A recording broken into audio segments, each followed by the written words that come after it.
अस्सलाम वालेकुम गाइस, मैं हूँ तौफीक रशीद ख़ान।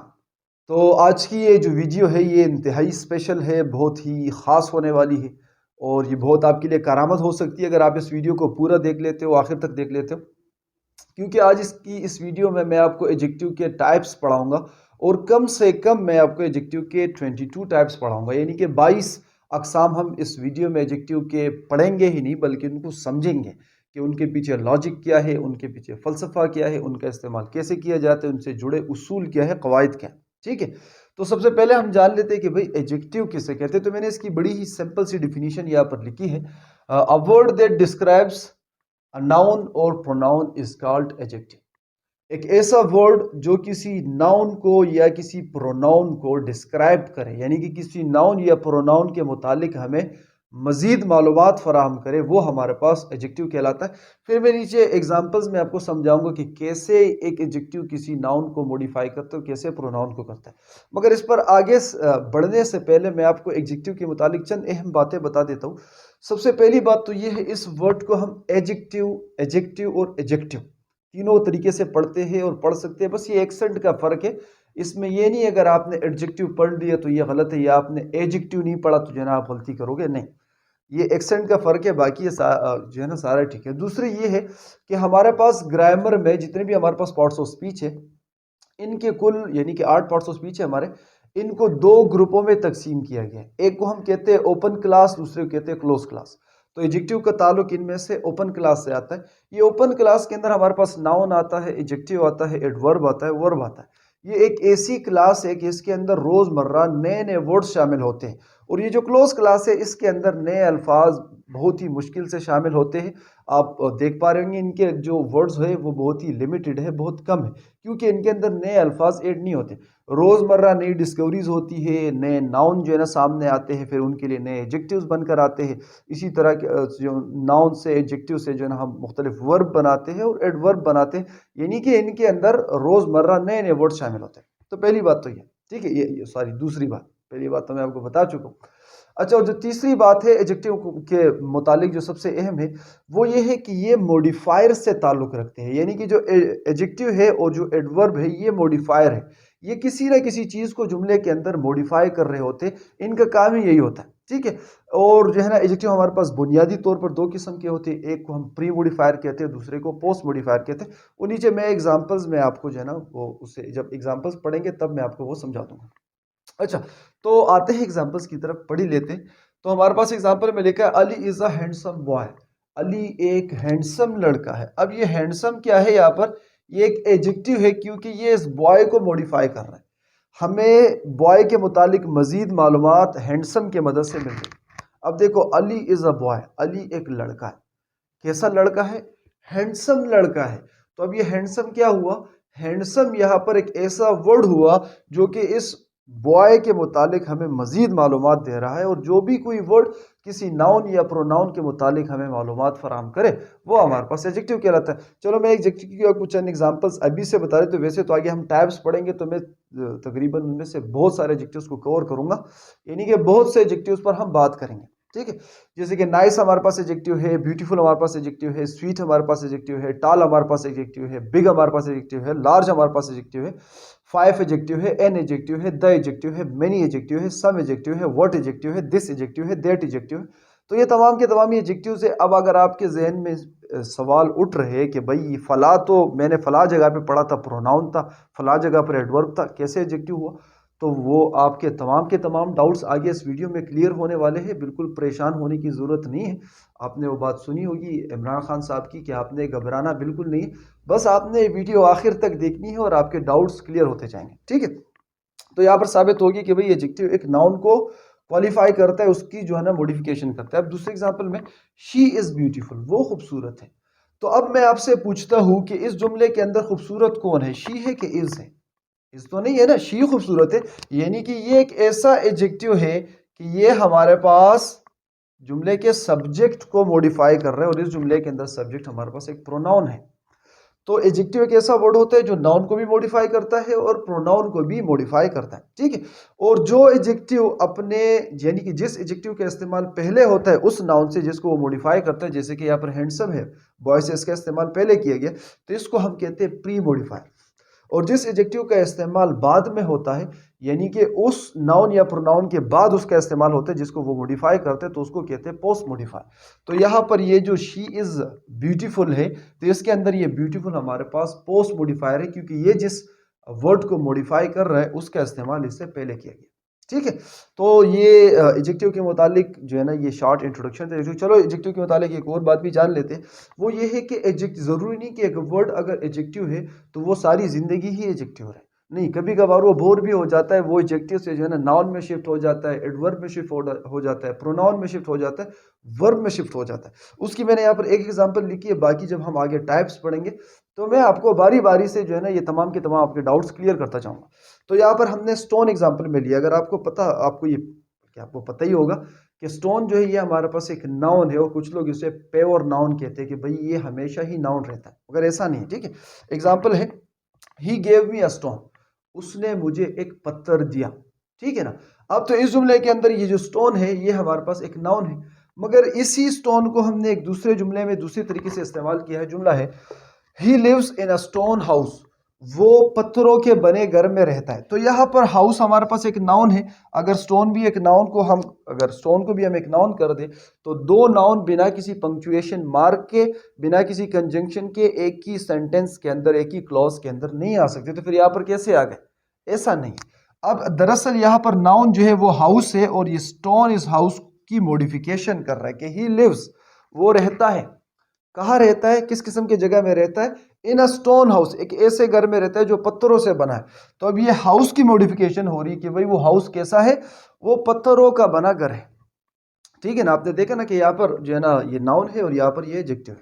तो जरूरी नहीं कि एक वर्ड अगर नाउन है तो वो हमेशा ही नाउन रहेगा, एडजेक्टिव है तो हमेशा ही एडजेक्टिव रहेगा। दरअसल ये डिपेंड करता है जुमले में उसके इस्तेमाल पर, कि जुमले में उसको इस्तेमाल किस तरह किया गया।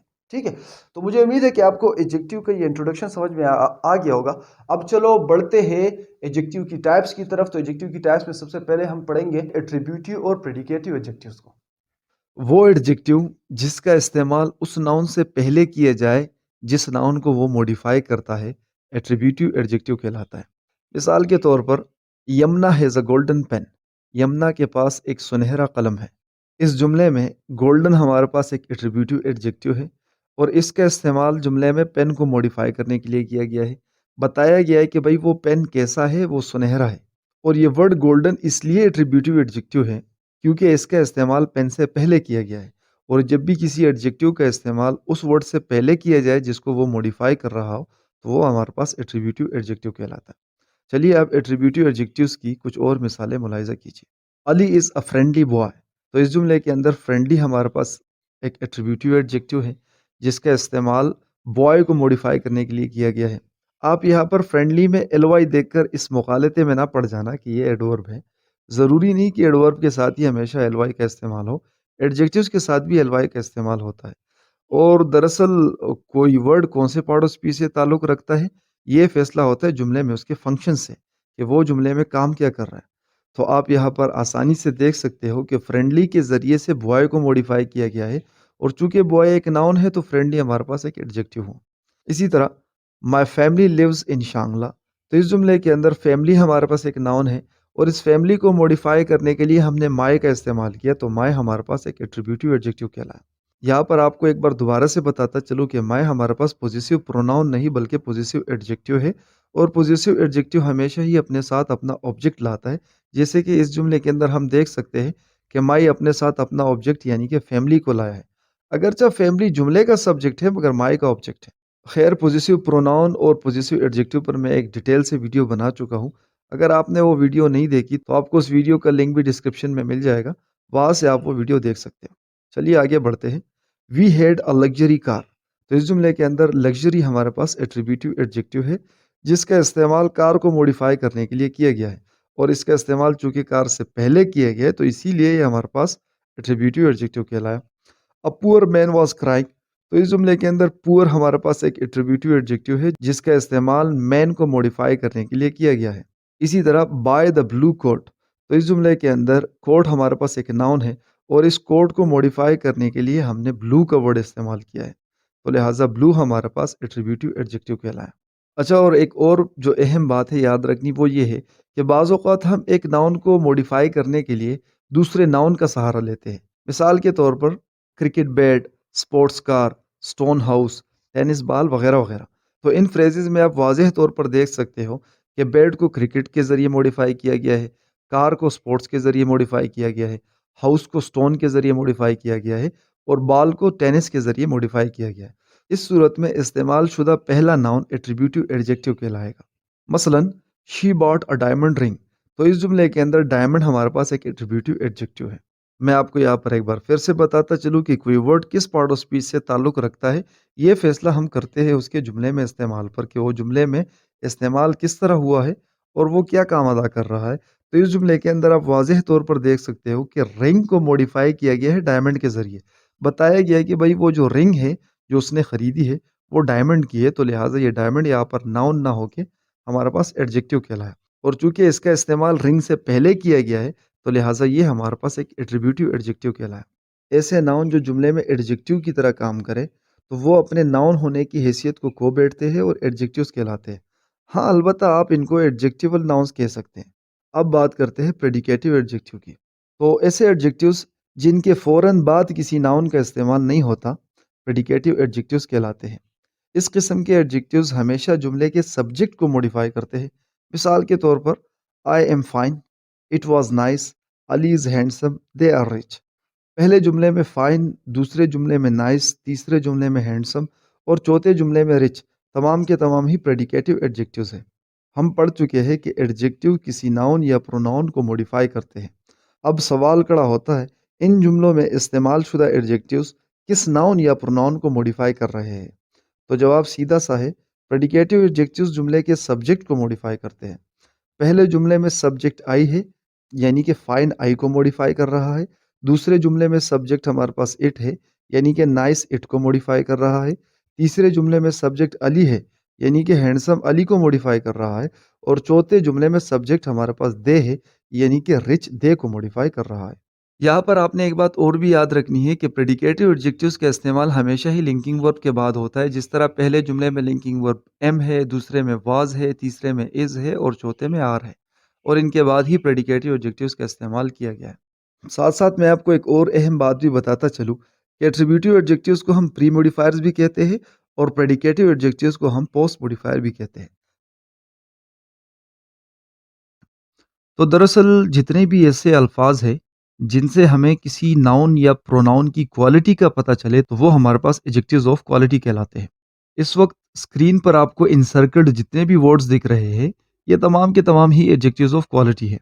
अगर मैं आपको सिंपली उर्दू में समझाऊँ, तो ऐसे वर्ड्स जिनसे किसी की खासियत का पता चले या जिनसे किसी की खसूसियत का पता चले या जिनसे किसी की खामी का पता चले, जिनसे किसी की खूबी का पता चले, जिनसे किसी के वस्फ़ का पता चले, तो वो हमारे पास एडजेक्टिव्स ऑफ क्वालिटी कहलाते हैं। मिसाल के तौर पर अगर कोई शख्स लंबा है, तो उसका लंबा होना उसकी एक क्वालिटी है, तो लिहाज़ा टाल हमारे पास एडजेक्टिव ऑफ क्वालिटी हुआ। इसी तरह अगर कोई शख्स खूबसूरत है, तो उसका खूबसूरत होना भी उसकी एक क्वालिटी है, तो लिहाज़ा ब्यूटीफुल हमारे पास एडजेक्टिव ऑफ क्वालिटी कहलाया। इसी तरह अगर कोई शख्स बुरा है, तो उसका बुरा होना भी उसकी एक क्वालिटी है, तो लिहाज़ा बैड हमारे पास एडजेक्टिव ऑफ क्वालिटी कहलाया। अगर कोई शख्स बहादुर है, तो उसकी बहादुरी भी उसकी एक क्वालिटी है, तो लिहाज़ा ब्रेव हमारे पास एडजेक्टिव ऑफ क्वालिटी कहलाया। और इसी तरह अगर कोई शख्स कंजूस है, तो उसकी कंजूसी भी उसकी एक क्वालिटी है, तो लिहाज़ा स्टिंजी हमारे पास एडजेक्टिव ऑफ क्वालिटी कहलाया। मुख्तसर ये है कि कोई भी एक ऐसा वर्ड जिससे हमें किसी नाउन या प्रोनाउन की क्वालिटी का पता चले, तो हमारे पास एडजेक्टिव ऑफ क्वालिटी कहलाता है। चलिए अब एडजेक्टिव ऑफ क्वालिटी को जुमलों में मिसालों से समझते हैं। शी इज़ अ टाल गर्ल, इस जुमले में हमें टाल की मदद से गर्ल का पता चलता है कि भाई वो लड़की कैसी है, वो लंबी लड़की है, तो टाल हमारे पास एडजेक्टिव ऑफ क्वालिटी कहलाया। इसी तरह ही इज़ स्मार्ट, तो स्मार्ट भी हमारे पास एडजेक्टिव ऑफ क्वालिटी है। स्मार्ट से हमें ही का पता चलता है कि भाई वो कैसा शख्स है, उसकी क्वालिटी क्या है, वो स्मार्ट है, तो स्मार्ट यहाँ पर ही को मॉडिफाई कर रहा है और ये भी हमारे पास एडजेक्टिव ऑफ क्वालिटी है। इसी तरह गुड कार्स आर एक्सपेंसिव, अच्छी गाड़ियाँ महंगी होती है, तो इस जुमले में गुड भी हमारे पास एडजेक्टिव ऑफ क्वालिटी है जो कि कार्स को मॉडिफाई कर रहा है। और इसी तरह एक्सपेंसिव भी हमारे पास एडजेक्टिव ऑफ क्वालिटी है जो कि कार्स को मॉडिफाई कर रहा है। गुड से हमें ये पता चल रहा है कि भाई कौन सी गाड़ियाँ महंगी होती है, अच्छी गाड़ियाँ महंगी होती है। और एक्सपेंसिव से हमें ये पता चल रहा है कि भाई जो अच्छी गाड़ियाँ होती है वो महंगी होती हैं। तो ये दोनों के दोनों कार्स के क्वालिटीज़ के बारे में बात कर रहे हैं। तो लिहाजा ये दोनों हमारे पास एडजेक्टिव्स ऑफ क्वालिटी कहलाए। अच्छा, और यहाँ पर मैं आपको एक और बात बताता चलूँ कि एडजेक्टिव्स ऑफ क्वालिटी हमारे पास प्री मॉडिफायर भी हो सकता है और पोस्ट मॉडिफायर भी हो सकता है, जिनको आप एग्जांपल्स में बगौर देख सकते हो। पहले जुमले के अंदर जो टाल है ये प्री मॉडिफायर है, दूसरे जुमले के अंदर जो स्मार्ट है ये पोस्ट मॉडिफायर है। इसी तरह तीसरे जुमले में गुड हमारे पास एक प्री मॉडिफायर है और एक्सपेंसिव हमारे पास पोस्ट मॉडिफायर है। तो एडजेक्टिव्स ऑफ क्वालिटी हमारे पास प्री मॉडिफायर्स भी हो सकते हैं और पोस्ट मॉडिफायर्स भी हो सकते हैं। बेशतर औक़ात एडजेक्टिव्स ऑफ क्वालिटी हमें व्हाट काइंड ऑफ का जवाब देती है। यानी कि जुमले से अगर हम व्हाट काइंड ऑफ का सवाल पूछे तो जवाब में हमें एडजेक्टिव ऑफ क्वालिटी मिलता है। जैसे कि she is a tall girl, अगर इस जुमले से हम पूछे कि what kind of girl is she, तो जवाब में आएगा टॉल। तो एडजेक्टिव्स ऑफ क्वालिटी हमें ज़्यादातर व्हाट काइंड ऑफ के सवाल के ज़रिए से मिलते हैं। तो चलिए बात करते हैं कि एडजेक्टिव ऑफ क्वांटिटी क्या है। वो एडजेक्टिव्स जिनसे हमें नाउन की मिकदार का पता चले एडजेक्टिव्स ऑफ क्वांटिटी कहलाते हैं। याद रखना, यहाँ पर नाउन की मिकदार की बात हो रही है, नाउन की तादाद की नहीं, क्योंकि नाउन की तादाद हमें एडजेक्टिव ऑफ नंबर से पता चलती है, एडजेक्टिव ऑफ क्वांटिटी से नहीं। इस वक्त आपको स्क्रीन पर बॉक्स के अंदर जितने भी वर्ड्स दिख रहे हैं ये तमाम के तमाम ही एडजेक्टिव्स ऑफ क्वांटिटी हैं। तो चलिए मैं आपको ज़रा ये खुल के समझाता हूँ कि एडजेक्टिव ऑफ क्वांटिटी है क्या। तो दरअसल क्वांटिटी कहते हैं मिकदार को, ठीक है। अब किसी चीज़ का ज़्यादा होना भी उसका मिकदार है, किसी चीज़ का कम होना भी उसका मिकदार है, किसी चीज़ का ना होना भी उसका मिकदार है और किसी चीज़ का बहुत ज़्यादा होना भी उसकी मिकदार है।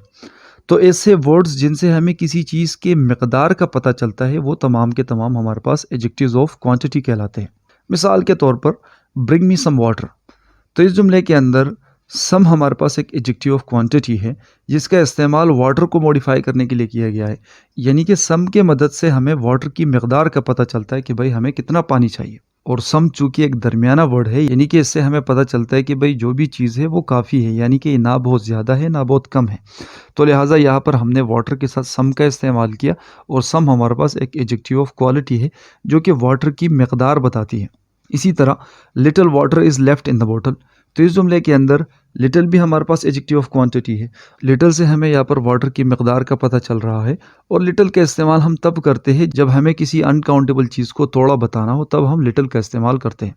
इसी तरह there is no sugar in the jar, तो इस जुमले के अंदर शुगर को मॉडिफाई किया गया है नो के ज़रिए, यानी कि बताया गया है कि जार के अंदर चीनी नहीं है।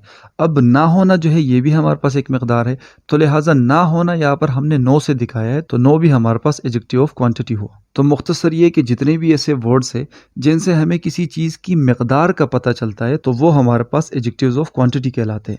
एडजेक्टिव्स ऑफ क्वांटिटी के मुतालिक जो एक अहम बात है वो ये है कि हमेशा ही एडजेक्टिव्स ऑफ क्वांटिटी का इस्तेमाल अनकाउंटेबल नाउन्स के साथ होता है। कभी भी काउंटेबल नाउन्स के साथ एडजेक्टिव ऑफ क्वांटिटी का इस्तेमाल नहीं हो सकता। मिसाल के तौर पर सम बॉयज़ केम टू सी मी, कुछ लड़के मुझसे मिलने आए, तो इस जुमले के अंदर ये जो सम है ये हमारे पास एडजेक्टिव ऑफ क्वांटिटी नहीं है बल्कि ये हमारे पास एडजेक्टिव ऑफ नंबर है, क्योंकि ये काउंटेबल चीज़ को मॉडिफाई कर रहा है और काउंटेबल चीज़ की मिकदार नहीं होती, उसकी तादाद होती। तो लिहाजा ये जो सम है तो ये यहाँ पर हमें तादाद बता रहा है। हाँ, ये यहाँ पर कोई ख़ास तादाद नहीं बता रहा, मगर फिर भी काउंटेबल चीज़ों की तादाद होती है, मिकदार नहीं, तो लिहाजा ये हमारे पास एडजेक्टिव ऑफ क्वांटिटी नहीं हो। और इस पहले जुमले में जो सम का इस्तेमाल किया गया है तो ये वाटर से पहले किया गया है, और वाटर चूँकि हमारे पास एक अनकाउंटेबल नाउन है और अनकाउंटेबल नाउन की तादाद नहीं होती, उनकी मिकदार होती है, तो लिहाजा ये हमारे पास एडजेक्टिव ऑफ क्वांटिटी हुआ। ऐसे अल्फाज जिनसे हमें किसी नाउन की तादाद का पता चले एडजेक्टिव ऑफ नंबर कहलाते हैं। मिसाल के तौर पर some, one, three, fourth, first, 100, few, more, many, no, several, any, double, million वगैरह वगैरह। ये ऐसे वर्ड्स हैं कि इनसे हमें किसी नाउन की तादाद का पता चलता है कि भाई किसी चीज़ की तादाद कितनी है। यहाँ पर मैं आपको एक दो बहुत अहम बातें बताना चाहूँगा। पहली बात यह है कि एडजेक्टिव ऑफ नंबर का इस्तेमाल हमेशा ही काउंटेबल नाउन के साथ किया जाता है, और दूसरी बात यह है कि एडजेक्टिव ऑफ नंबर हमें डेफिनेट तादाद भी बताता है और इनडेफिनेट तादाद भी बताता है। यानी कि एक ऐसी तादाद भी बताता है जो कि तयीन होती है, जिसको सुनकर हम जान लेते हैं कि बात कितनों की हो रही है।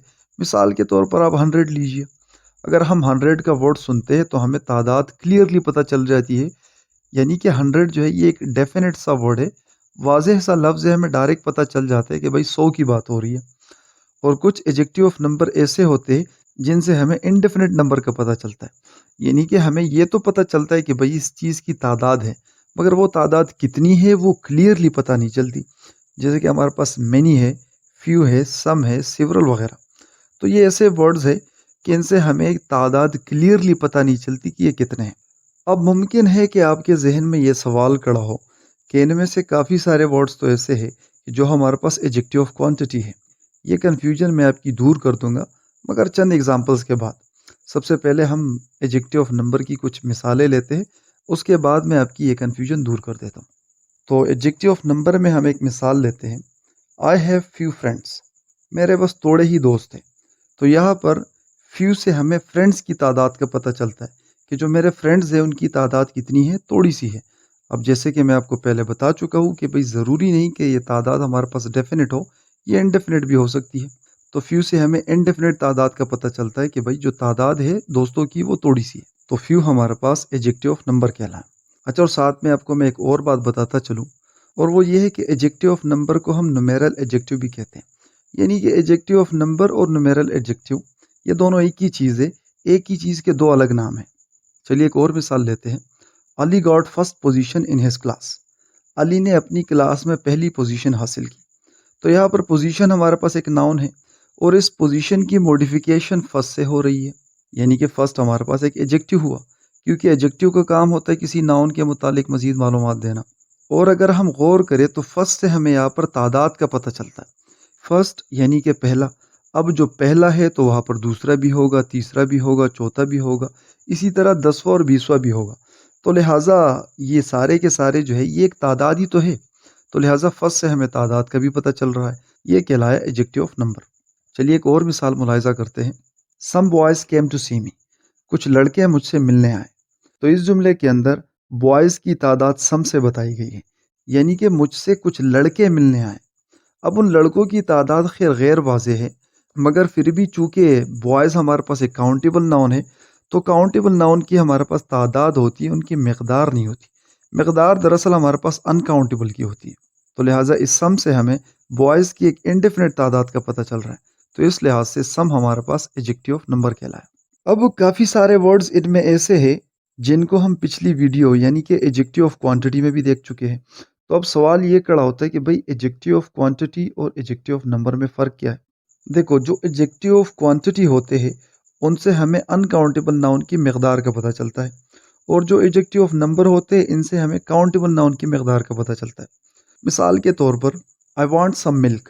अब यहाँ पर हमने सम को पहचानना है कि भाई ये सम एडजेक्टिव ऑफ क्वांटिटी है कि एडजेक्टिव ऑफ नंबर है। तो हम मिल्क को देखेंगे कि आया मिल्क हमारे पास काउंटेबल नाउन है कि अनकाउंटेबल नाउन है। तो चूंकि मिल्क हमारे पास एक अनकाउंटेबल नाउन है, तो लिहाजा ये सम हमारे पास एडजेक्टिव ऑफ क्वांटिटी कहलाया। और इस पहले जुमले में सम का इस्तेमाल बॉयज़ से पहले किया गया है, और बॉयज़ हमारे पास काउंटेबल है, तो लिहाजा काउंटेबल से पहले इसका इस्तेमाल किया गया, तो ये हमारे पास कहलाया adjective of number. Adjective of number और एडजेक्टिव ऑफ क्वांटिटी को पहचानने के लिए काउंटेबल और अनकाउंटेबल नाउन की पहचान इंतहाई ज़रूरी है। अगर आप काउंटेबल और अनकाउंटेबल नाउन से वाकिफ़ नहीं हैं, तो मैंने आपको डिस्क्रिप्शन में एक वीडियो का लिंक दिया है, आप वहाँ से जाके काउंटेबल और अनकाउंटेबल नाउन की वीडियो देखें। एक ऐसा वर्ड जो जुमले में किसी नाउन को मॉडिफाई भी करे और इसके साथ साथ जुमले को सवालिया बनाने के लिए इस्तेमाल किया जाए, इंट्रोगेटिव एडजेक्टिव कहलाता है।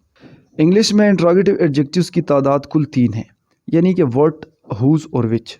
और इसके अलावा जितने भी ऐसे वर्ड्स हैं जिनका इस्तेमाल जुमले में सवाल पूछने के लिए किया जाता है, दरअसल इंट्रोगेटिव एडजेक्टिव्स नहीं होते। बाज़ उनमें इंट्रोगेटिव प्रोनाउंस है और बाज़ इंट्रोगेटिव एडवर्ब है, जैसे कि वाई, व्हेन, हाउ और वेयर।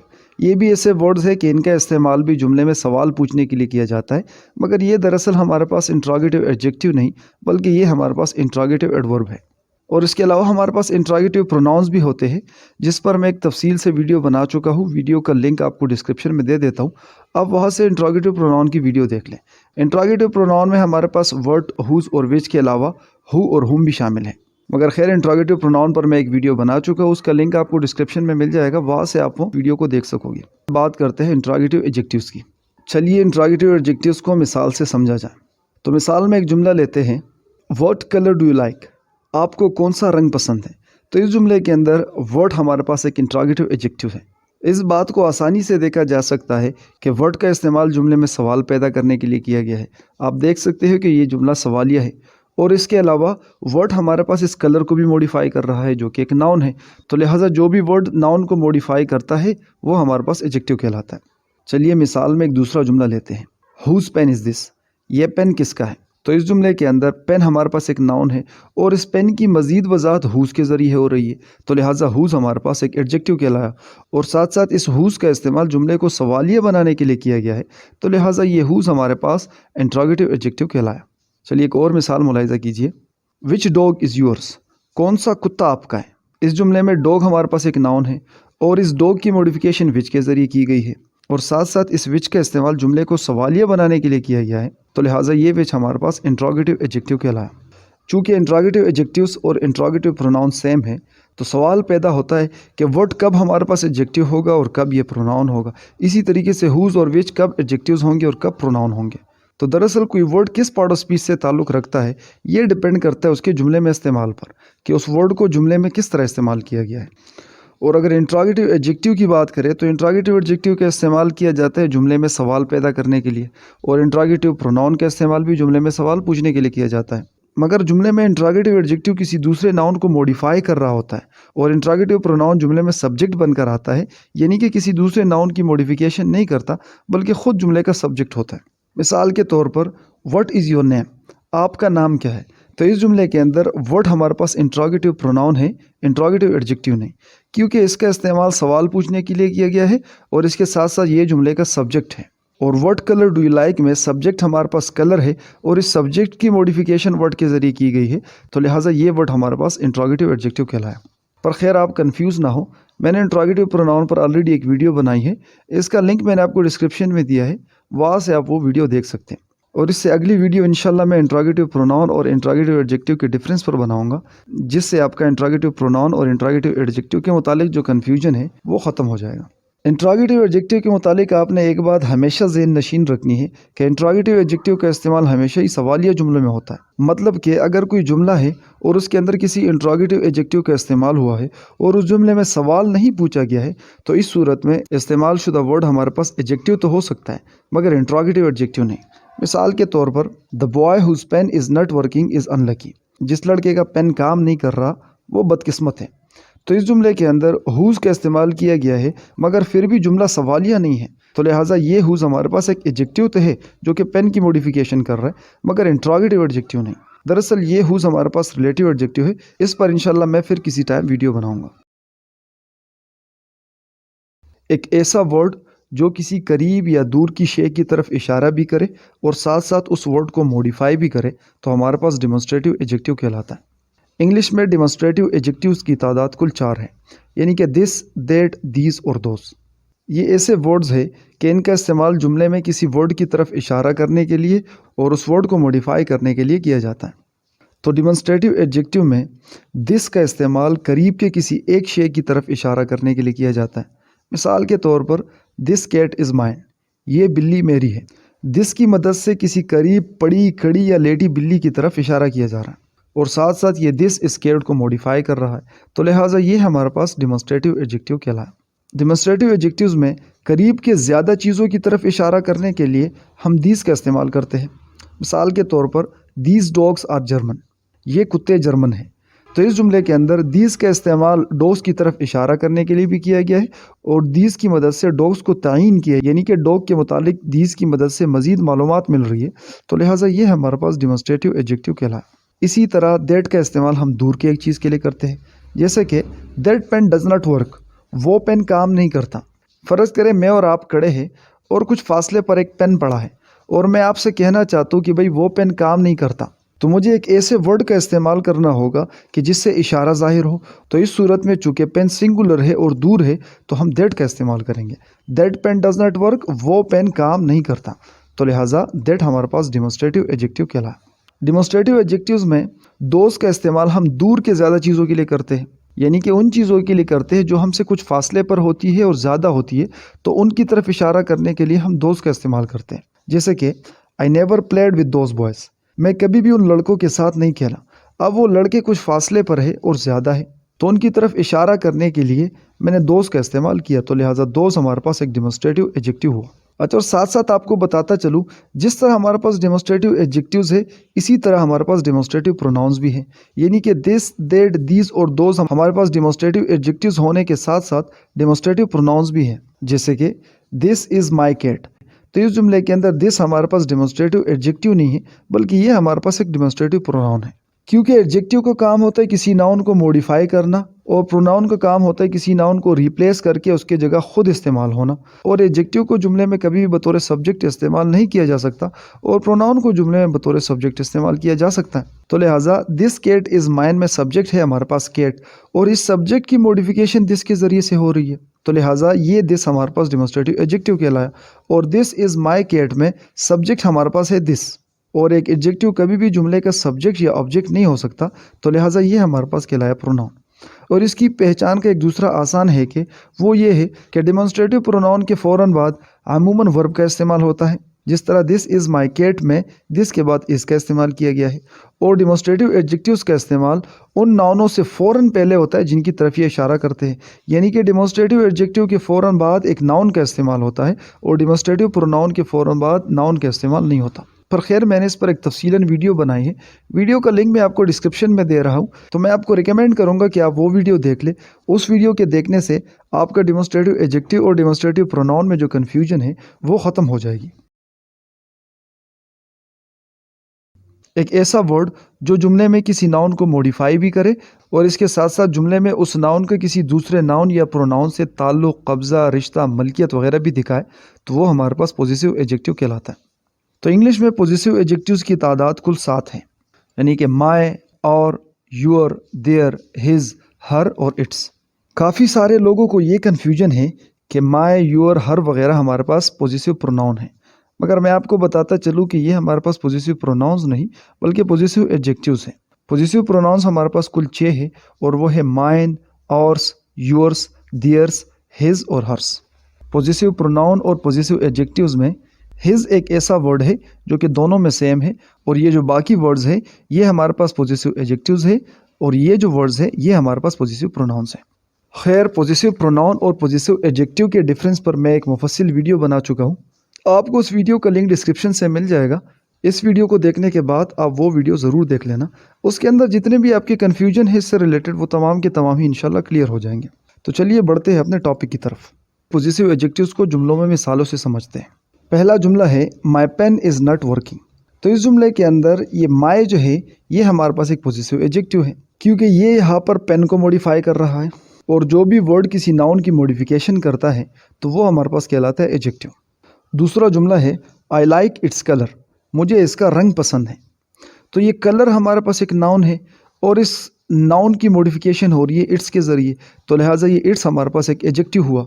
और साथ साथ इस इट्स की मदद से इस कलर की मलकियत किसी चीज़ से दिखाई जा रही है। इसके अलावा आपको बताता चलूँ कि एक इट्स हमारे पास कंट्रैक्शन है जो कि आई टी एपोस्ट्रॉफी और एस से लिखा जाता है, और एक हमारे पास आई टी और डायरेक्ट एस है। जो आई टी और एस है ये हमारे पास पॉजिटिव एडजेक्टिव होता है, और जो आई टी और एपोस्ट्रॉफी और एस है ये हमारे पास पॉजिटिव एडजेक्टिव नहीं, बल्कि ये कंट्रैक्शन है इट इज़ का या इट हैज़ का। इट्स रेनिंग, इसका मतलब है इट इज़ रेनिंग।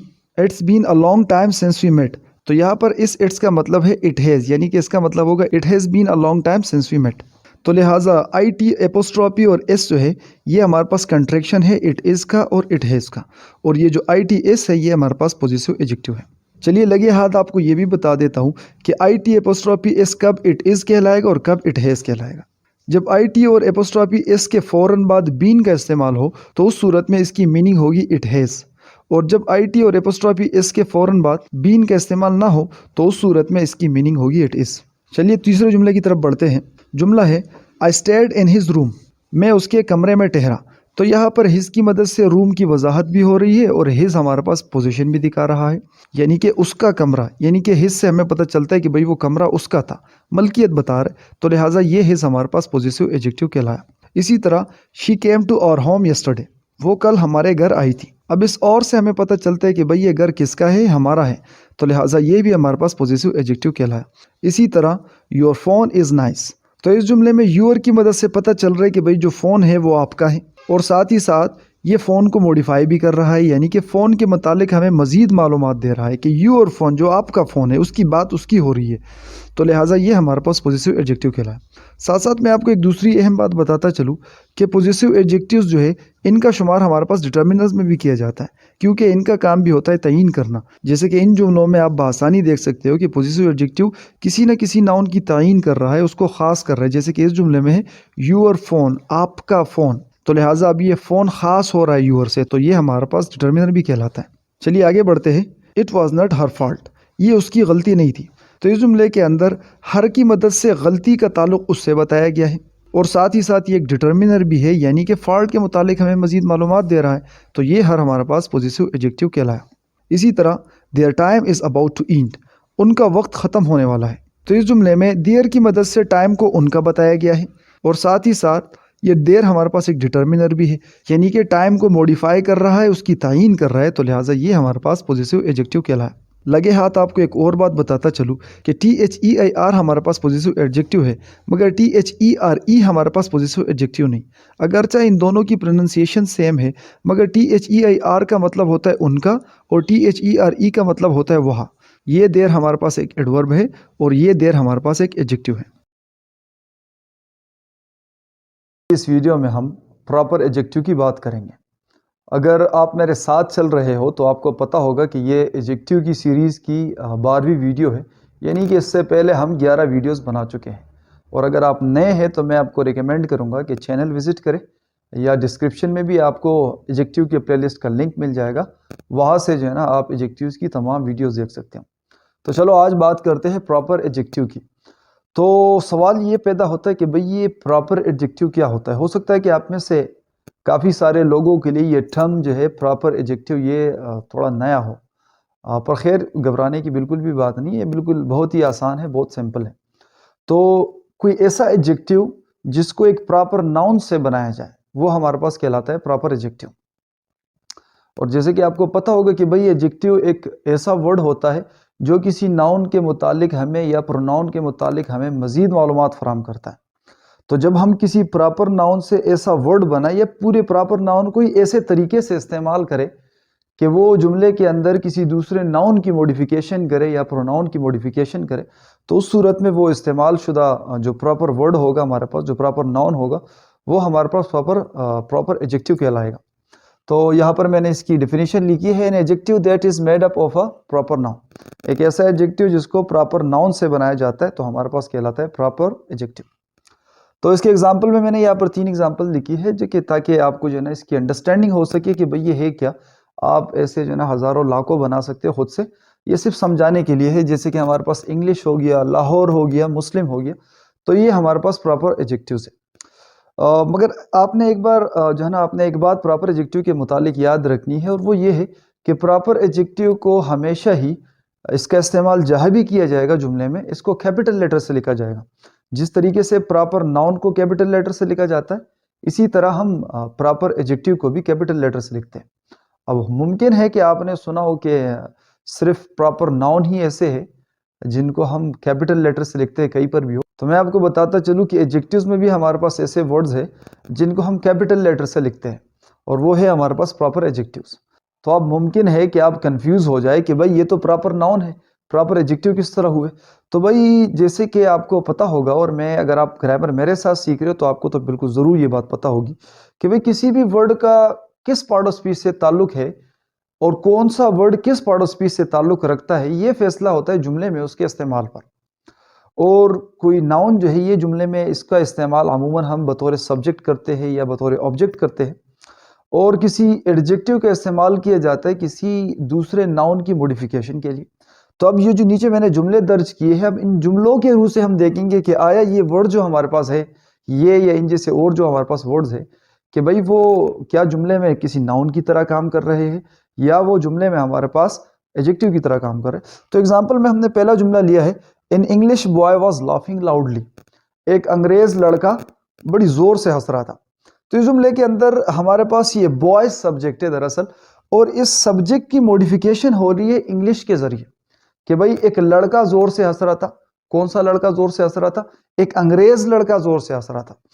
तो ये यहाँ पर ये जो इंग्लिश वर्ड का इस्तेमाल हमने किया है, ये मॉडिफिकेशन कर रहा है बॉय की। बॉय के मुतालिक हमें मजीद मालूमात दे रहे हैं कि भाई वो लड़का जो था वो कैसे था या वो कहाँ से था। भाई वो अंग्रेज था, वो इंग्लिश था।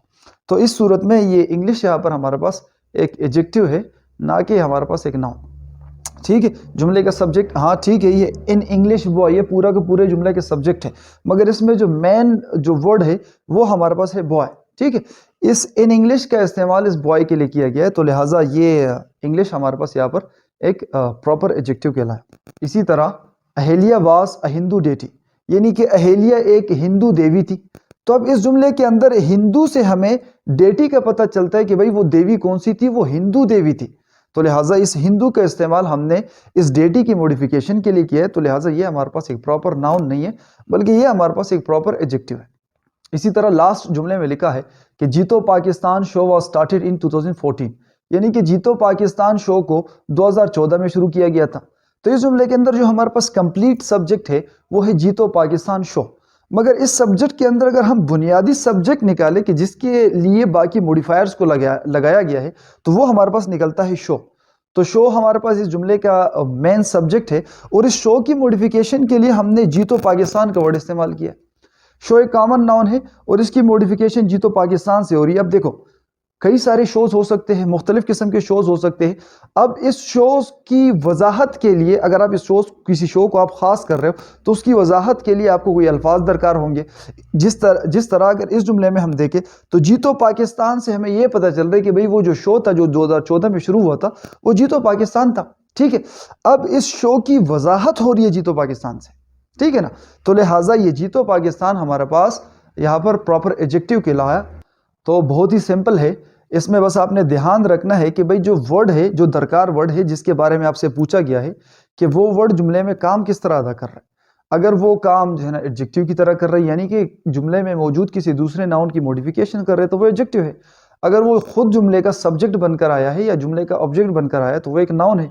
अगर वो वर्ब की या किसी दूसरे एडजेक्टिव की वजाहत कर रहा है, तो हमारे पास एडवर्ब है। इसी तरह जिस भी तरीके से वो काम कर रहा होगा, उसी पार्ट्स ऑफ स्पीच से जो है ना उसका ताल्लुक होगा, उसको हम वहां पर रखेंगे।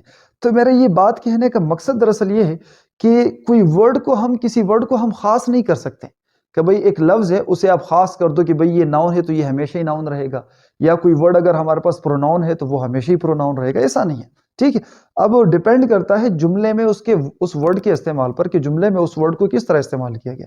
मिसाल के तौर पर एक अगर मैं आपको आसान सी एग्जांपल दूं तो हम दे की एग्जांपल ले लेते हैं, THEY दे। तो ये जो दे है, अगर आप, मेरे ख्याल में अगर हम किसी सेकंड क्लास के बच्चे से भी पूछे कि भाई दे क्या है, तो वो हमें डायरेक्ट कह दे कि भाई ये प्रोनाउन है। ठीक है, मगर जुमले में जब दे का इस्तेमाल किया जाएगा तब हम देखेंगे कि भाई अब ये दे यहां पर क्या। ठीक है, अब मिसाल के तौर पर they are my best friends, तो इस जुमले के अंदर दे हमारे पास एक प्रोनाउन है, मगर अगर मैं कहूं दे इज माई फेवरेट प्रोनाउन, आप बात समझ रहे हो ना, दे इज माई फेवरेट प्रोनाउन, तो यहां पर दे को मैंने अब साथ साथ में ये भी नोट कर रहे होंगे कि दे के साथ मैंने वर्ड जो है ना वर्ब इज का इस्तेमाल किया, आर का इस्तेमाल नहीं किया, क्योंकि दे को बतौर सब्जेक्ट और बतौर नाउन मैंने इस्तेमाल किया। ठीक है, बतौर सब्जेक्ट जब प्रोनाउन होता है तब भी था, मगर अब दे को मैंने नाउन की तरह इस्तेमाल किया।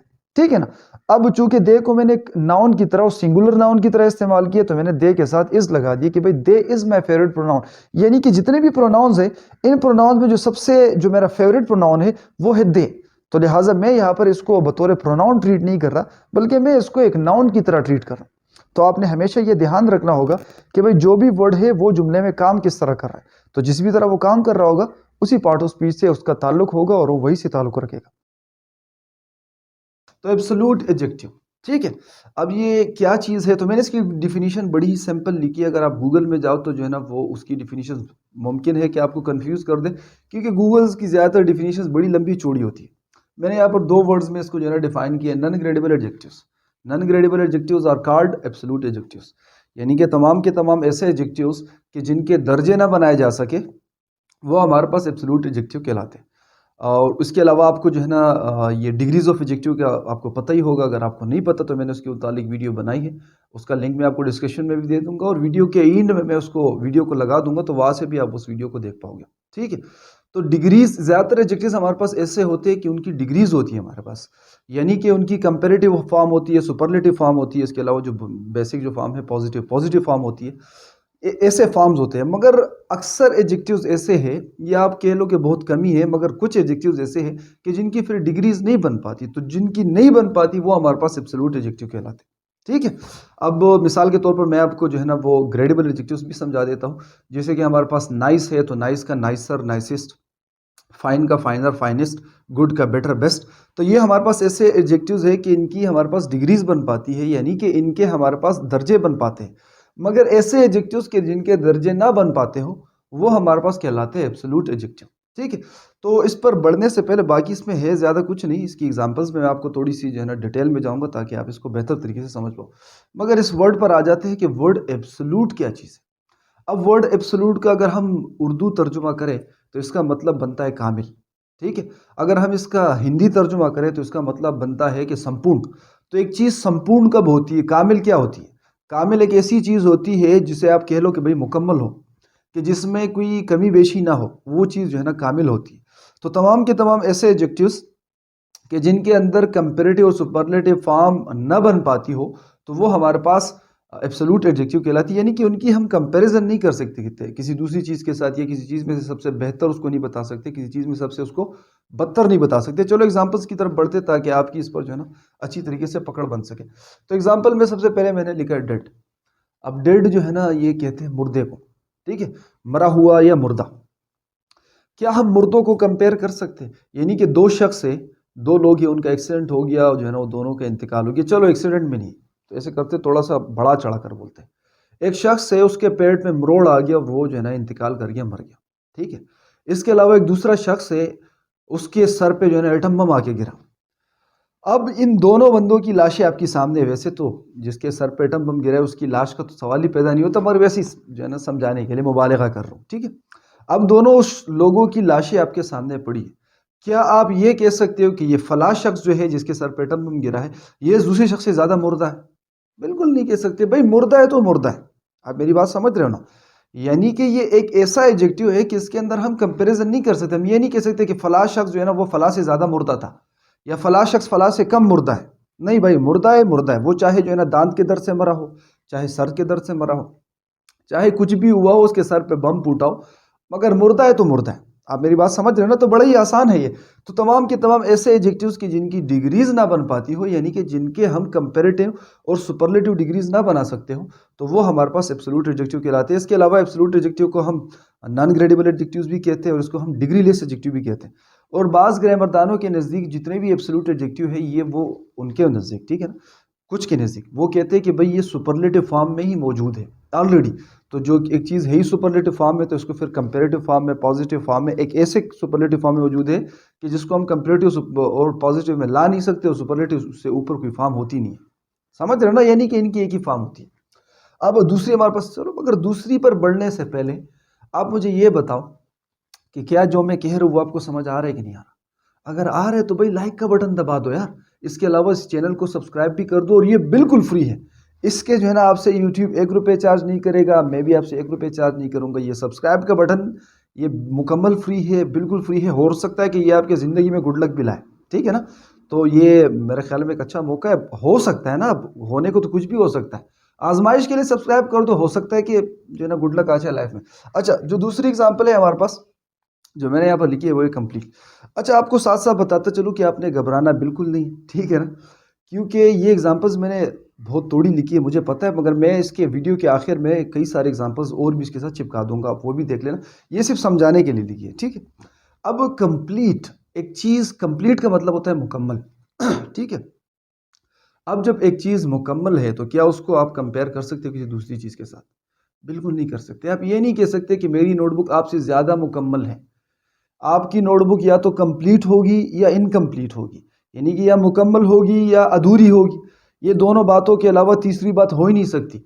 एक शख्स की नोटबुक दूसरे शख्स की नोटबुक से ज़्यादा कंप्लीट नहीं हो सकती। या दोनों कंप्लीट होंगे, या उनमें से एक कंप्लीट होगी दूसरी नहीं होगी, या दोनों कंप्लीट नहीं होंगे। मगर यह है कि आप कंपैरिजन नहीं कर सकते। आप ये नहीं कह सकते कि भाई फला की नोटबुक फला से ज़्यादा कंप्लीट है। ठीक है। तो ये एक ऐसा एडजेक्टिव है कि इसको भी कंपैरिजन में नहीं लाया जा सकता, तो लिहाजा ये हमारे पास एब्सोल्यूट एडजेक्टिव। इसी तरह यूनिक, अब यूनिक किसे कहते हैं? यूनिक का मतलब होता है अनोखा, यूनिक का मतलब होता है बेमिसाल, बेनज़ीर। अब जब एक चीज़ है ही बेमिसाल, एक चीज़ है ही बेनज़ीर, तो उसकी कंपैरिजन हम कैसे करेंगे? यानी कि कंपैरिजन के लिए तो ये ज़रूरी है ना कि एक चीज़ उसकी मुशाबिह चीज़ हो, ताकि उसके साथ इसको तशबीह दी जाए या उसके साथ जो है ना इसकी कंपैरिजन की जाए। तो अब यूनिक एक ऐसा वर्ड है कि भाई ये वर्ड इसको कंपेयर नहीं किया जा सकता, इसकी ना कंपेरेटिव डिग्री है ना हमारे पास सुपरलेटिव डिग्री है, क्योंकि बेमिसल है, बेनज़ीर है। ठीक है, इसी तरह हमारे पास एक वर्ड है इम्पॉसिबल। तो इम्पॉसिबल का मतलब होता है नामुमकिन। तो भाई बात बड़ी सिंपल है, बड़ी सीधी है, ज़्यादा घुमा फिरा के नहीं बताऊंगा। एक चीज़ या तो पॉसिबल हो सकती है या इम्पॉसिबल हो सकती है। ये नहीं हो सकता कि फ़ला चीज़ फ़ला से ज़्यादा इम्पॉसिबल है। अब इस बात को ज़रा गौर से सोचो आप, जो है ना, बड़ी आसान है इस बात को पकड़ना। फ़ला चीज़ फ़ला से ज़्यादा इम्पॉसिबल है, कैसे? इम्पॉसिबल है तो इम्पॉसिबल है। देखो, अगर यहाँ से ज़मीन से छलांग मार के जहाज़ पकड़ना इम्पॉसिबल है ना, जिस तरह, इसी तरह हवा में से सोना निकालना इम्पॉसिबल है। इसी तरह आप कह लो कि भाई जितने भी ऐसे काम हैं जो नामुमकिन है, मुर्दे को जिंदा करना नामुमकिन है। अब ये तमाम के तमाम ही नामुमकिन है, इनमें आप ये नहीं कह सकते कि फ़ला काम फ़ला से ज़्यादा नामुमकिन है। अलबत्ता ज़्यादा मुश्किल ज़रूर हो सकता है, ज़्यादा आसान हो सकता है, मगर ज़्यादा नामुमकिन कोई काम नहीं हो सकता। नामुमकिन है तो बस नामुमकिन है। ठीक है, इसके अलावा हमारे पास यहाँ पर मैंने एक दूसरी एग्जाम्पल लिखी है, सिंगुलर। सिंगुलर कहते हैं वाहिद को। ठीक है, अब एक चीज़ सिंगुलर हो सकती है, तो सिंगुलर का मतलब है कि वाहिद हो सकती है, मगर एक चीज़ ज़्यादा वाहिद या कम वाहिद नहीं हो सकती। ठीक है, अब एक चीज़ डबल हो सकती है, एक चीज़ जो है ना बिल्कुल हो ही नहीं सकती, मगर ये नहीं हो सकता कि यार फला शख्स जो है ना ये, या फला वर्ड जो है ना सिंगुलर है, मगर ये दूसरा वर्ड है ये उससे ज़्यादा सिंगुलर है, ऐसा नहीं हो सकता। मिसाल के तौर पर हम कहते हैं कि भाई ही हमारे पास एक सिंगुलर प्रोनाउन है, और ये जो शी है ये ही से ज़्यादा सिंगुलर है। कैसे कह सकते हैं? बिल्कुल नहीं भाई, इसकी कंपैरिजन नहीं की जा सकती। तो तमाम के तमाम ऐसे एडजेक्टिव्स के जिनकी कंपैरिजन ना की जा सकती हो, वो हमारे पास कहलाते हैं एब्सोल्यूट एडजेक्टिव। तो इसके अलावा ये जितने भी आपको उस पर स्क्रीन पर वर्ड्स दिख रहे हैं, ये तमाम के तमाम ही हमारे पास एब्सोल्यूट एडजेक्टिव्स है। यानी कि ये ऐसे वर्ड्स हैं कि इनके बीच में डिग्रीज नहीं बनाई जा सकती, इनकी ये डिग्री लेस एडजेक्टिव्स हैं। आज की इस वीडियो में हम डिटर्मिनर और एडजेक्टिव के बीच में फ़र्क पर बात करेंगे, यानी कि इनके बीच में डिफरेंस क्या है। और इसके अलावा मैं आपको डिटर्मिनर के टाइप्स भी समझाऊंगा, यहाँ पर मैंने लिख रखे हैं, मैं बड़ी ही डिटेल में आपको ये समझाऊंगा। इंशाल्लाह एक कोशिश करूंगा ऐसे समझाने की कि आप इसको फिर कभी ना भूल पाए। बस आपसे छोटी सी रिक्वेस्ट है कि वीडियो को आखिर तक देखिए, ताकि आपके इसके मुतालिक जितने भी डाउट्स हैं वो क्लियर हो सके। तो जो सबसे पहली बात है जो मैं आपको बताना चाहूँगा वो ये है कि डिटर्मिनर्स एडजेक्टिव्स दरअसल एक ही चीज़ है। अब ऐसा भी नहीं है कि इनमें डिफरेंस नहीं है, डिफरेंस है, मैं आपको समझाता हूँ। मगर ये है कि डिटर्मिनर आप यूँ समझ लीजिए कि एडजेक्टिव की एक टाइप है, मगर एक बड़ी सी टाइप है जिसके अंदर फिर अपने 5 टाइप्स आ जाते हैं, यानी कि ये एडजेक्टिव का ही हिस्सा है। ठीक है, मगर यहाँ पर डिफरेंस क्या है? डिफरेंस ये है कि हर डिटर्मिनर एडजेक्टिव तो है, मगर हर एडजेक्टिव डिटर्मिनर नहीं होता। मेरी बात समझ पा रहे हो ना? खैर, मैं यहाँ पर जब एग्जांपल्स में आपको समझाऊंगा तो आप उसको जो है ना बेहतर तरीके से समझ पाओगे। अब चलो डिटर्मिनर, वर्ड डिटर्मिनर को समझते हैं कि डिटर्मिनर का मतलब क्या होता है। डिटर्मिनर का मतलब होता है तायीन करंदा, कोई ऐसा शख्स, कोई ऐसी चीज़ जो किसी चीज़ को तयीन करे। तो अगर हम ग्रामर की रूह से इसको समझने की कोशिश करें तो ऐसा वर्ड जो नाउन को तयीन करे, यानी नाउन की, या हमें नाउन के मकदार के मुतालिक बताए, नाउन के तादाद के मुतालिक बताए, उसके अलावा नाउन की खासियत के बारे में बताए, नाउन की अमूमियत के बारे में बताए, यानी कि जो नाउन को ख़ास करे, यानी लिमिटेड करे।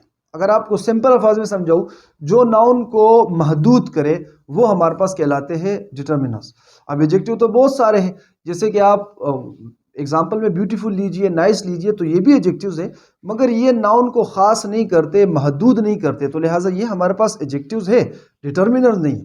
और ऐसे वर्ड जो नाउन को ख़ास करते हैं, महदूद करते हैं, उसको एक लिमिट देते हैं, या उसकी गिनती के बारे में बताते हैं, या उससे हमें उसकी तादाद का पता चलता है, मकदार का पता चलता है, जो अगर आपको शॉर्ट में बताऊं तो भाई जो तयीन करते हैं वो तमाम के तमाम एडजेक्टिव्स हमारे पास डिटर्मिनर्स कहलाते हैं।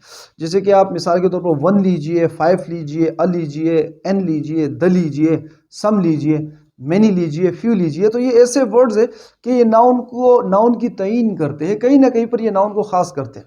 अब आर्टिकल ए और एन का मतलब है कि भाई ये नाउन आम है, और द का मतलब है कि ये नाउन ख़ास है। इसी तरह 1 से हमें पता चलता है या 5 से हमें पता चलता है कि भाई 5 लोग हैं या एक पेन है, या यानी कि नाउन की तादाद के बारे में बताते हैं। इसी तरीके से मैनी से, फ्यू से भी हमें जो है ना नाउन की मकदार का पता चलता है, अगरचा वो मकदार गैर वाज़ेह होती है मगर होती तो है ना। इसी तरीके से आप माई लीजिए कि माई हाउस, अब घर का तयीन किया जा रहा है मेरे साथ, यानी कि अब ये पता चल रहा है कि हाउस तो है मगर ये हाउस किसका है, इस हाउस को ख़ास किया जा रहा है माई की मदद से। तो लिहाजा माई हमारे पास एक एडजेक्टिव तो है, एडजेक्टिव के साथ साथ ये यानी कि एडजेक्टिव के अंदर ही ये हमारे पास डिटर्मिनर में भी आता है। तो मुझे उम्मीद है कि आप एडजेक्टिव और डिटर्मिनर के डिफरेंस को समझ चुके होंगे। अब जब मैं एग्जांपल्स दूंगा तो और बेहतर तरीके से समझ पाओगे। मगर यहाँ पर जो है ना आपने एक बात और समझनी है, वो ये है कि डिटर्मिनर एक बड़ी सी टाइप है, इसके फिर खुद अंदर कई सारे इसके टाइप्स आते हैं, यानी कि ये एडजेक्टिव का हिस्सा तो है मगर इसके फिर खुद जो है ना 5 हिस्से। जो सबसे पहले हमारे पास आता है वो है आर्टिकल्स। ठीक है, इंग्लिश में आर्टिकल कुल 3 है, ए है, एन है, द है। अब ये फंक्शन कैसे करते हैं इसके मुतालिक मैं इंशाल्लाह नेक्स्ट वीडियो बनाऊंगा, बड़ी डिटेल से बनाऊंगा, तो वो आप ज़रूर देखना। मगर ये ए और एन जो है ना ये किसी नाउन को आम दिखाने के लिए हम इसका इस्तेमाल करते हैं सिंगुलर नाउन के साथ, और ये जो द है इसका इस्तेमाल प्लूरल नाउन के साथ भी होता है और इसका इस्तेमाल सिंगुलर के साथ भी होता है। ये नाउन को खास करने के लिए किया जाता है, यानी कि जब द का इस्तेमाल होता है तो इससे हमें ये पता चलता है कि भाई ये जो नाउन, जिस नाउन का जिक्र हुआ है इसके मुतालिक रीडर भी जानता है और राइटर भी जानता है। इसका अमूमन इस्तेमाल तब होता है जब किसी कॉमन नाउन को हम दोबारा, या प्रॉपर नाउन के बाज़ औक़ात उनके साथ भी इसका इस्तेमाल किया जाता है, बाज़ के साथ किया जाता है बाज़ के साथ नहीं, वो खैर मैं आपको आर्टिकल की वीडियो में डिटेल से समझाऊंगा। तो ये 3 जो है हमारे पास, ये हमारे पास डिटर्मिनर है, ये तयीन करते हैं, ये 2 नाउन को आम दिखाते हैं, ये और ये, ए और एन, और ये जो द है ये नाउन को खास दिखाता है। तो लिहाजा नाउन की तयीन करने वाले वर्ड जितने भी हैं वो तमाम के तमाम उनका शुमार हमारे पास डिटर्मिनर्स में किया जाता है। तो यहाँ पर दूसरे नंबर पर हमारे पास है पॉजिटिव डिटर्मिनर्स। अब आपने पॉजिटिव एडजेक्टिव पढ़ा होगा, इस पर मैंने एक बड़ी मुफस्सिल वीडियो बनाई है, अगर आपने नहीं पढ़ा तो वीडियो के आखिर में मैं आपको ये जो एंड स्क्रीन है इसमें मैं आपको एडजेक्टिव की प्लेलिस्ट लगा दूंगा, वहाँ से जो है ना आप पॉजिटिव एडजेक्टिव की वीडियो देख लेना। जो पॉजिटिव एडजेक्टिव्स है ना वो तमाम के तमाम ही पॉजिटिव डिटर्मिनर्स हैं, क्योंकि जैसे कि ये तो मैं आपको क्लियर कर चुका हूँ कि भाई डिटर्मिनर होते हैं एडजेक्टिव्स है।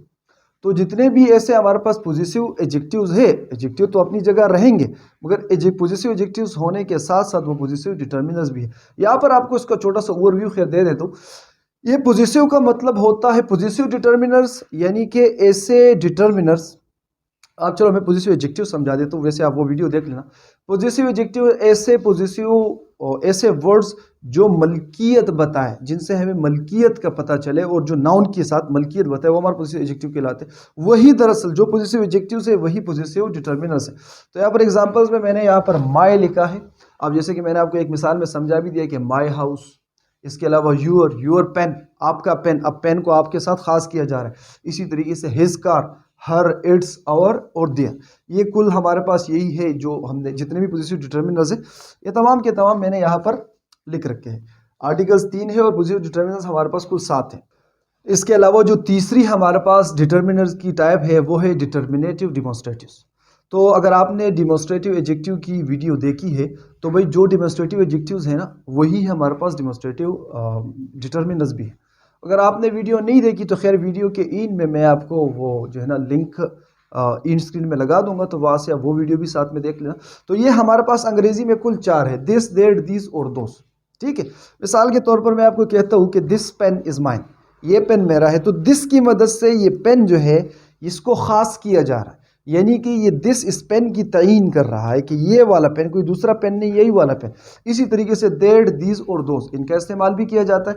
तो लिहाजा ये हमारे पास जितने भी है इनका इस्तेमाल भी, ये जो चारों है ये इनका इस्तेमाल भी हम, इनका शुमार भी हम डिटर्मिनर्स में करते। इसके अलावा जो चौथी टाइप है हमारे पास वो है इंट्रोगेटिव डिटर्मिनर्स। तो आपने इंट्रोगेटिव एडजेक्टिव्स पढ़े ही होंगे, अगर आपने नहीं पढ़े तो उस प्लेलिस्ट के अंदर आपको इंट्रोगेटिव एडजेक्टिव का भी वीडियो मिल जाएगा। तो जितने भी हमारे पास इंट्रोगेटिव एडजेक्टिव्स है ना वो तमाम के तमाम ही हमारे पास इंट्रोगेटिव डिटर्मिनर्स हैं। और उसके अलावा जो आखिरी हमारे पास आता है वो है क्वांटिफायर्स। तो क्वांटिफायर्स जो है इनसे हमें तादाद और मकदार का पता चलता है। यहाँ पर एग्जांपल्स में मैंने लिखा है मैनी, फ्यू, हाफ, 5, थर्ड वगैरह वगैरह। इनके साथ वगैरह इसलिए लिखा है कि भाई ये बेशुमार है, क्योंकि जितनी भी गिनती है ना ये तमाम के तमाम ही हमारे पास क्वांटिफायर्स में आते हैं। और इसके अलावा खैर ये मैनी, फ्यू, हाफ वगैरह ये तो इतने ज़्यादा नहीं है, सब मगर ये गिनती जो है ये बहुत ज़्यादा है, तो लिहाजा इसलिए मैंने यहाँ पर एट्सेट्रा लगाकर ये बात यहाँ पर ही ख़त्म कर दी। मगर चलो मैं आपको ये समझा देता हूँ ताकि आपको इससे बेहतर समझ लग सके कि भाई ये क्वांटिफायर्स क्या होते हैं, ठीक है, और ये क्यों जो है ना हमारे पास डिटर्मिनर्स हैं। तो क्वांटिफायर्स हमारे पास ऐसे एडजेक्टिव्स होते हैं जिनसे हमें किसी नाउन की मालूम तादाद, मालूम मकदार या गैर मालूम तादाद या गैर मालूम मकदार का पता चलता है। जैसे कि मैनी है हमारे पास, many boys were playing outside, कई लड़के बाहर खेल रहे थे। तो अब इस मैनी की मदद से बाहर पता चलता है कि जो बॉयज़ थे, जो लड़के थे, वो कई थे, एक से ज़्यादा थे। खैर ये तादाद यहाँ पर जो है ये गैर मालूम है, मगर फिर भी एक लिहाज से तादाद तो है ही। तो लिहाजा मैनी भी नाउन की तयीन करता है और इसका शुमार क्वांटिफायर्स में होता है, और क्वांटिफायर्स हमारे पास डिटर्मिनर की ही एक टाइप है। इसके अलावा 5 लीजिए, 5 एग्स वर ब्रोकन, यानी कि 5 अंडे टूटे हुए थे।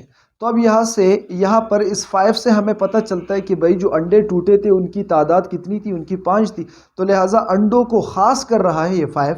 तो लिहाजा ये भी हमारे पास जो है ना ये डिटर्मिनर हुआ, और डिटर्मिनर के अंदर ये हमारे पास क्वांटिफायर्स में आता है। ज़रूरी नहीं कि भाई एक ही वर्ड से जो है ना किसी नाउन को मॉडिफाई किया जाए, बल्कि इंग्लिश में तो ये बहुत ही आम है कि एक वर्ड की मॉडिफिकेशन के लिए हम 2 एडजेक्टिव्स का, कभी कभार 3 एडजेक्टिव्स का, कभी कभार 5 और 6 और 7 एडजेक्टिव्स का इस्तेमाल भी कर देते हैं। यानी कि एक वर्ड की वजाहत के लिए हम उसके जो है ना बहुत सारे सिफाती उसके लिए वर्ड्स इस्तेमाल कर लेते हैं ताकि सुनने वाले को ये बात बेहतर तरीके से समझ में आ सके, ठीक है।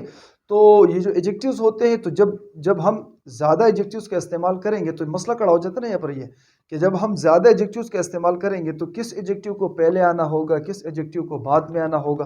तो इसी को कहते हैं ऑर्डर ऑफ एडजेक्टिव्स, यानी कि एडजेक्टिव्स की तरतीब कि जुमले में कौन सा एडजेक्टिव पहले आएगा, कौन सा एडजेक्टिव बाद में आएगा, कौन सा एडजेक्टिव उसके बाद आएगा। तो इसको कहते हैं ऑर्डर ऑफ एडजेक्टिव। तो ऑर्डर ऑफ एडजेक्टिव को वैसे तो ये जो है ना इनको याद करना थोड़ा सा मुश्किल है, तो मैंने इसके लिए जो है ना इसको एक कोड में लिखा है ताकि आप इस कोड को याद कर लो, और उस कोड से जो है ना आप इस ऑर्डर ऑफ एडजेक्टिव को जो है ना बेहतर तरीके से आपसे ये यानी कि आप इसको याद कर लो, ऐसा याद हो जाए कि आप इसको फिर कभी भूले ही ना। तो कोड में लिखा है dosa.com.pn, D for determiner, O for opinion, S for size, दूसरा S फॉर शेप, और ये जो A है A for age, C for colour, O for origin, M for material, P for purpose, N for noun. यानी कि dosa.com.pk, इसको मैंने एक वेबसाइट की ये जो डोमेन होते हैं उसकी शक्ल में लिखा है ताकि आपको ये याद हो सके, इस तरीके से याद करने में आसानी होती है। तो फिर आप जो है ना आप ऑर्डर ऑफ एडजेक्टिव में जो है ना आपसे ये ऑर्डर भूलेगी नहीं, ये बड़ी आसान से जो है ना आपके लिए बड़ी आसान हो जाएगी, इसलिए मैंने ये लिखा है। तो इसको अपने साथ जो है ना लिख ले अपनी नोटबुक में, और इसे याद भी कर लें। तो जो ऑर्डर ऑफ एडजेक्टिव है इसमें सबसे पहले हमारे पास आता है डिटर्मिनर, यानी कि जब हम एडजेक्टिव्स का इस्तेमाल करते हैं तो सबसे पहले जिस एडजेक्टिव का हमें इस्तेमाल करना होता है वो होते हैं डिटर्मिनर्स। तो डिटर्मिनर्स अगर आप नहीं जानते तो मैं इस पर एक मुफस्सिल वीडियो बना चुका हूँ, उसके अंदर मैंने डिटर्मिनर्स और आम एडजेक्टिव्स के बीच में फ़र्क भी समझाया है। और इसके अलावा ये जो डिटर्मिनर के टाइप्स हैं, हमारे पास 5 टाइप्स है डिटर्मिनर्स के, मैंने वो भी उसके अंदर समझाया बड़े तफसीलन, तकरीबन 8 मिनट की वीडियो है। तो वो वीडियो मैं इस वीडियो के आखिर में लगा दूंगा, यानी कि एंड स्क्रीन में, वहाँ से वो वीडियो आप देख लेना, और डिस्क्रिप्शन में भी उस वीडियो को मैं लिंक दे दूंगा। तो अगर आपने वो वीडियो नहीं देखी, आपको इसके मुतालिक नहीं पता, तो वो वीडियो वहाँ से देख लेना। तो डिटर्मिनर्स का इस्तेमाल सबसे पहले किया जाता है। तो डिटर्मिनर्स में हमारे पास ए आता है, द आता है, फ्यू आता है, वन आता है, वट आता है, फर्स्ट आता है, मैनी आता है, एन आता है। तो ये तमाम के तमाम, यानी कि जब भी आप किसी वर्ड को डिफाइन करोगे और आप एडजेक्टिव्स का इस्तेमाल करोगे तो सबसे पहले अगर वहाँ पर डिटर्मिनर होगा, अब ज़रूरी नहीं है कि आप डिटर्मिनर हो ही नहीं, आप जो है ना ज़बरदस्ती डिटर्मिनर को लाकर वहाँ पर घुसेड़ दो, ऐसा नहीं होता। अगर वहाँ पर डिटर्मिनर हुआ तो सबसे पहले आपने डिटर्मिनर को लगाना होगा, उसके बाद जो है ना आपने बाकी वर्ड्स को लगाना होगा। मिसाल के चलो मैं आपको ये जुमला भी एक जुमला भी जो है ना एक जुमले में इसको इस्तेमाल कर देते ताकि आपको ये बेहतर तरीके से समझ में आए। Aslam has dash pen. अब इस डैश को हमने नीचे दिए हुए 3 ऑप्शन से फिल करना है, यानी कि इन 3 में से एक ऑप्शन दुरुस्त है, उसका हमने इंतखाब करना है। मगर यहाँ पर आपने गौर इस बात में करनी है कि तीनों जो ऑप्शन है इनके अंदर सेम ही एडजेक्टिव्स का इस्तेमाल हुआ है, 4 एडजेक्टिव्स है, ये तीनों के अंदर मौजूद है। अब दुरुस्त कौन सा है, तो ये वो वाला दुरुस्त होगा जो ऑर्डर ऑफ एडजेक्टिव पर पूरा उतरता हो, यानी कि जो एडजेक्टिव की दुरुस्त ऑर्डर है उस पर पूरा उतरता हो। जो पहला है उसके अंदर लिखा है लॉन्ग ब्लैक वुडन अ पेन, और जो दूसरा है उस ऑप्शन के अंदर लिखा है a wooden black long pen, और जो तीसरा है उसके अंदर लिखा है a long black wooden pen. तो यहाँ पर ये जो थर्ड नंबर ऑप्शन है ये दुरुस्त है, और ये इसलिए दुरुस्त है कि इस थर्ड नंबर ऑप्शन के अंदर ये जो एडजेक्टिव की सीरीज है, जो ऑर्डर है, इसका लिहाज किया गया। अब देखो वहां पर हमारे पास ए था, तो डिटर्मिनर्स के अंदर ए आता है, सबसे पहले हमने डिटर्मिनर उठाया। इसके बाद जो है ना ओपिनियन का वहां पर नहीं था, साइज का वहां पर था लॉन्ग, तो उसमें से जो है ना हमने साइज का उठाया। शेप का वहां पर नहीं था, एज का वहां पर नहीं था, कलर का था तो हमने ब्लैक उठा लिया। इसी तरह ओरिजिन का नहीं था, मटेरियल का था तो हमने वुडन उठा लिया। अब मैं ये कहना चाह रहा हूँ कि भाई जो एडजेक्टिव्स होंगे ना उनके अंदर आपने तरतीब देनी होगी, अब जो नहीं है वो तो नहीं है। तो ऑर्डर ऑफ एडजेक्टिव में दूसरे नंबर पर हमारे पास ओपिनियन आ जाता है। ओपिनियन क्या है?